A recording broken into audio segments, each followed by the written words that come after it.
औज़ुबिल्लाहिमिनश्शैतानिर्रजीम बिस्मिल्लाहिर्रहमानिर्रहीम अस्सलामु अलैकुम वरहमतुल्लाहि वबरकातुहू। इस उम्मीद और दुआ के साथ कि आप सब खैर आफियत के साथ होंगे, आपको वेलकम करेंगे अपने प्रोग्राम सियासी शतरंज में। ख़वातीन और हज़रात, यकीनन इलेक्शन का दौर है। जमहूरियत के लिए बहुत ज़रूरी है कि फ्री एंड फेयर इलेक्शन हों, लेकिन इस वक्त क्या वो पॉसिबल है? कंसिडरिंग कि इलेक्शन कमीशन ऑफ पाकिस्तान मुसलसल ये अहकाम दे रहा है कि जो मनपसंद सियासतदानों के मनपसंद ब्यूरोक्रेट्स इंपॉर्टेंट पोजीशन पर बैठे हैं उन्हें हटाया जाए। लेकिन हम ये देख रहे हैं कि इलेक्शन कमीशन के अहकामात के सामने वो ब्यूरोक्रेट्स ज़्यादा ताकतवर नजर आ रहे हैं।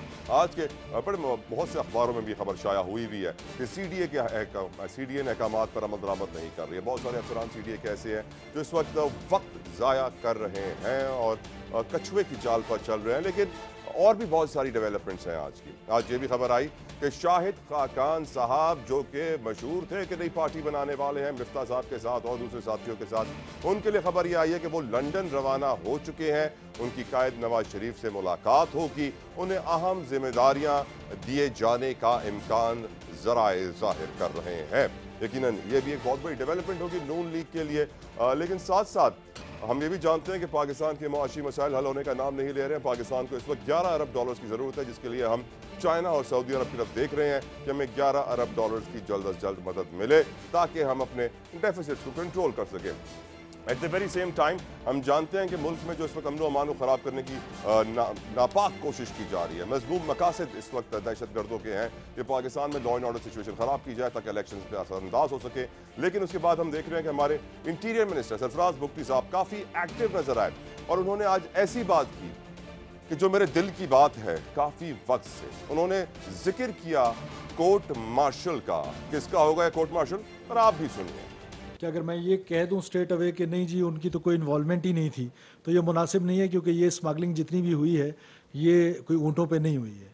ये स्मगलिंग जो है वो ट्रकों पे हो रही थी और उसमें जो भी लोग थे, क्योंकि पाकिस्तान की फ़ौज के जो आर्मी चीफ हैं उन्होंने बड़ा क्लियर कट अपने लोगों को कह दिया है। मैं उस मीटिंग का हिस्सा था जिसमें बड़ी वाज़ेह डायरेक्शन थी कि न सिर्फ कोर्ट मार्शल होंगे बल्कि वो लोग जो इस तरह के प्रैक्टिसेस में इन्वॉल्व होंगे उनको जेल भी भेजा जाएगा। Better late than never. इंतहाई खुशाइंद इकदाम होगा। सिक्योरिटी एहलकारों की तरफ सरफराज बुख्ती साहब का इशारा था कि आर्मी चीफ ने वाज़ेह अहकाम दे दिए कि जो भी सिक्योरिटी एहलकार स्मगलिंग में मुलव्विस होंगे उनका कोर्ट मार्शल होगा, क्योंकि मेरी नज़र में बहुत पहले हो जाना चाहिए था। लेकिन जो मुल्क का नुकसान हुआ है इतनी दिहाइयों में, उसका अजाला कौन करेगा स्मगलिंग की वजह से? सरफराज बुख्ती साहब ने एक सियासी बयान भी दिया। पहले उन्होंने एक स्टेटमेंट दिया था कि नवाज शरीफ साहब वापस आएंगे तो सीधा जेल जाएंगे, जिसके पर नून लीग बड़ी नाराज हुई थी। तो आज उन्होंने उनके जख्मों पर मरहम कैसे रखा, सुनिए। साहब अगर आना चाहते हैं, वो पाकिस्तान की पॉलिटिक्स में हिस्सा लेना चाहते हैं, ये इनकरेजिंग है। और मेरी उस स्टेटमेंट को भी मिस इंटरप्रेट किया गया। मैं आज भी ये कह रहा हूँ, जो मुस्लिम लीग के रहनुमाओं ने मेरे बारे में बात की है, ख़ास तौर पे राना सनाउल्लाह साहब मेरे बड़े भाई हैं, मेरे मोहतरम दोस्तों में से हैं, उनको ये हक़ है जो भी कहें, मैं उस पर कमेंट नहीं करूँगा। मैंने उस प्रोग्राम में भी कोई ऐसी बात नहीं की थी जिनसे उनकी दिल आज़ारी हो। मैं अब भी ये कहता हूँ कि मैं नवाज़ शरीफ तो वो लीडर हैं जो बेटी समेत खुद जेल जाने के लिए आ गए थे। अगर उनको जेल जाने का खौफ होता तो वो बेटी समेत, जब उनका बदतरीन मुखालिफ इधर वज़ीर आज़म था। पैनल पे से गुफ्तगू करने के लिए मेरे साथ मौजूद हैं पाकिस्तान पीपल्स पार्टी के सीनियर रहनुमा सैयद हसन मुर्तज़ा साहब। Thank you so very much Syed बादशाह, आपका कीमती वक्त के लिए। और साथ साथ हमें मुस्लिम लीग नून से ज्वाइन कर रहे हैं खीलदास कोहिस्तानी साहब। कोहिस्तानी साहब आपके भी बेहद मशकूर, शुक्रगुजार, आपने अपना कीमती वक्त दिया। कोहिस्तानी साहब, अब नवाज शरीफ साहब ने सुना है टिकट बुक करा ली है 21 तारीख की। शाहिद खाकान अब्बासी साहब भी चले गए उनसे मुलाकात करने के लिए। बताया जा रहा है कि उन्हें अहम जिम्मेदारियां दी जाएंगी।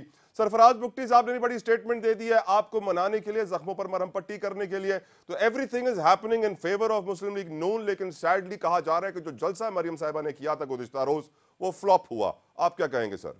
तो शायद खाकान अब्बासी साहब के हवाले से आपने बात की, मुझे उनके प्रोग्राम का तो पता नहीं है, मगर कायद मोहतरम नवाज शरीफ साहब से सीनियर लीडर या अरकान असेंबली या जो उनके साथी है वो सब मिलने जा रहे हैं। हो सकता है शाहिद साहब की कोई मुलाकात शेड्यूल में हो, या वो जब भी नवाज शरीफ साहब से मिलना चाहते हैं तो वो चले जाते हैं लंदन। तो बाकी इस मुलाकात का मुझे इल्म नहीं है। अच्छी बात है, अपने कायद से मिलेंगे। जो बात आपने की सरफराज बुख्ती के हवाले से, सरफराज बुख्ती साहब ने जो आज बातें की है ये हकायक पे मुबनी है। कायद मोहतरम नवाज शरीफ साहब जब उनको सज़ा सुनाई गई एक साजिश के तहत झूठे केसेस बना के, उस वक्त भी वो अपनी जो एहलिया थी उनकी, जो उस वक्त हॉस्पिटलाइज थी, मगर वो उसको छोड़कर, उसको पता था मुझे जेल में जाना है, और अपनी बेटी जो मरियम नवाज साहबा उस वक्त, उसको भी साथ लेकर आए थे। और ये दुनिया में कहीं भी नहीं है हुआ कि किसी को सज़ा हुई हो, उनको पता है मुझे जेल जाना है, बाहर भी बैठा हो, मगर उस अपॉर्चुनिटी को उसने छोड़कर कानून का एहतराम किया और कानून के सामने वो आए, और झूठे केसेस के बावजूद, एक सज़ा, गलत सज़ा के होने के बावजूद वो आए और जेल में गए, और उनको इलेक्शन से भी बाहर रखा गया, उनकी पार्टी से उनको बाहर रखा गया। ये सारी साजिश की गई, मगर वो उस साजिश के नतीजे में आज पाकिस्तान भुगत रहा है। उस प्रोजेक्ट को जो लॉन्च किया गया था, जिसने कहा कि नवाज शरीफ होगा तो मैं इलेक्शन नहीं जीत सकता, तो देखें आप, ये हिस्ट्री है। नवाज शरीफ साहब को 3 दफ़ा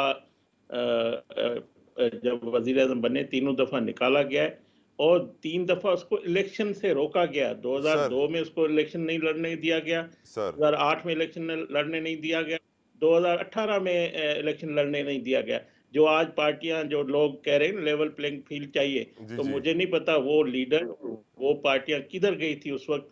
एक 3 दफा के वजीर आज़म, एक पाकिस्तान के सीनियर पॉलिटिशियन, इस खित्ते के मैं समझता हूँ सीनियर लीडर है, उसको इतना उनके साथ जो रवैया रखा गया, मगर आज पाकिस्तान को फिर उसकी जरूरत है, तो वो आ रहे हैं 21 तारीख को। जलसे के ऊपर कमेंट करते, कह रहे हैं जलसे में 1000 बंदा था सिर्फ। नहीं, आपने मरियम नवाज साहबा के हवाले से बात की। आप देखें, मरियम नवाज साहबा ने पहले भी जब इलेक्शन कैंपेन किए, तो वो गली मोहल्ले जलसों में 500 का भी जलसा किया है, 5000 का भी किया है, लाखों का भी मजमुआ किया है। तो अगर कोई किसी को शक है अभी तक कि मरियम नवाज साहबा जलसा नहीं कर सकती, वो कश्मीर का इलेक्शन, GB का इलेक्शन, पंजाब में उनके बड़े बड़े जलसे हुए, और उस वक्त जलसे हुए थे जब एक फिरौन हुकूमत कर रहा था, उसने कश्मीर में जलसे किए हैं। वो जलसे रिकॉर्ड का हिस्सा है। अगर आज पाकिस्तान में मुस्लिम लीग नून की अगर पॉपुलैरिटी है, वो कायदे नवाज शरीफ साहब, मरियम नवाज साहबा की और शहबाज शरीफ साहब। अब कोहिस्तानी साहब इजाजत दें, कोहिस्तानी साहब इजाजत दें प्लीज। देखिए, इजाजत दें तो मैं हसन मुर्जा साहब भी साथ हैं सर, उनको भी शामिल गुफ्तगू करूं। जी जी, कंप्लीट कर लें जल्दी से। इनकी मौम नहीं है ये। 21 अक्टूबर तक छोटे बड़े जलसे होंगे। कल का बेहतरीन जलसा था, वो सिर्फ एक हल्के के लोगों से मुलाकात थी। कोई हमने तो नहीं कहा था कोई बड़ा जलसा है, हमने तो कोई अनाउंस नहीं किया था। जब जलसा हम करेंगे तो वो भी पहले भी दिखाया था, इसलिए कम लोग थे। ठीक ठीक ठीक ठीक। हसन मुर्जा साहब, आप लोग सर इस वक्त कैसा महसूस कर रहे हैं? मैं सवाल इसलिए पूछ रहा हूँ, एक ऐसे माहौल में जहाँ पर सारे जो इक़दाम किए जा रहे हैं, वो लग ये रहा है कि नून लीग की हुकूमत आने वाली है और उनके लिए नया प्रोजेक्ट और नया प्रोस्पेक्ट तैयार कर लिया गया है कि कौन होगा कौन नहीं होगा, मुशावरत जारी है, उनके बंदे निगरान में, बहुत कुछ हो रहा है ऐसा। तो आप लोग को सर महसूस हो रहा है इस बात का कि इलेक्शन फ्री एंड फेयर होंगे या नहीं होंगे? आप लोग कैसा महसूस कर रहे हैं? इनसिक्योर हो रहे हैं सर?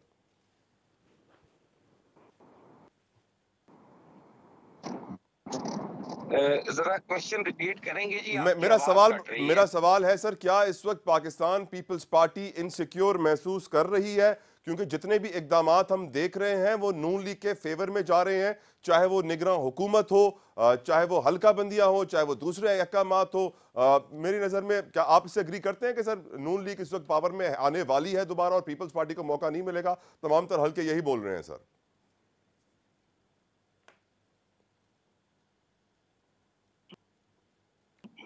जी हरगिज नहीं जी, कोई इनसिक्योर फील नहीं कर रहा, बड़े रिलैक्स। इस किस्म की परेशानी में मुब्तला होते तो दूसरों की तरह हम भी कहते कि इलेक्शंस जो हैं वो लेट होने चाहिए, और हम भी इलेक्शन कमीशन की ज़बान बोलते या उनके स्पोक्स पर्सन बनते, उनका जवाब भी हम देते। हमें तो इससे कोई नहीं है जी। और जिस चीज़ को आप समझ रहे हैं कि हुकूमत का, पूरी हुकूमत का होना किसी एक जमात के लिए या बाकी के जो इशारे आप देखकर बात कर रहे हैं, तो ये तो पीपल्स पार्टी के हमेशा खिलाफ हुए हैं। कभी भी ऐसा कोई एक इलेक्शन बता दें जिसमें पाकिस्तान पीपल्स पार्टी को भी कभी हसन साहब क्या यही वजह है कि पीपल्स पार्टी सिंध तक महदूद होकर रह गई है?